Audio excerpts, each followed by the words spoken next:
Secondly, there was a fear of uncertainty.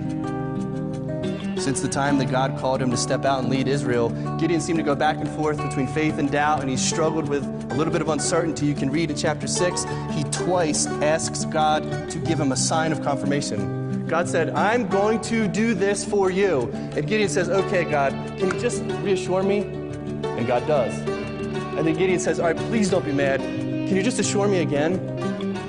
And now in chapter 7, he's still scared. There's a little bit of uncertainty in this guy's heart. God, help my unbelief. I want to go out and do this with courage, but there's a conflict within me.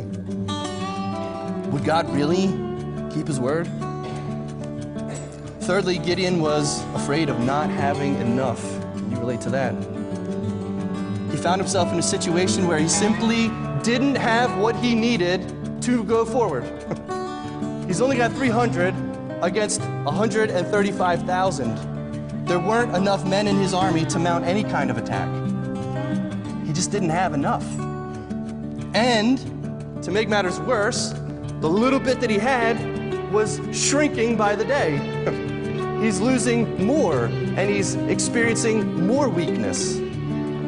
Wow, as he seeks God, he's not gaining all these earthly increases, he's actually losing earthly helps. Fourthly, he was afraid of failure. I mean, what if they didn't succeed? What if they weren't actually able to pull this off? What would happen then?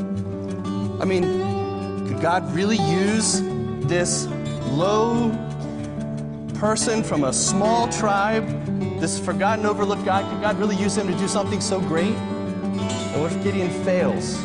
What if this whole thing falls flat on his face? And fifth, he was afraid of death. That's pretty straightforward, isn't it? If they don't succeed, then Gideon and his men die. End of story. He was aware that his life was on the line. And now we come to the focal point of the whole message. If you hear nothing else this morning, then let this sink in. God's grace overcomes fear.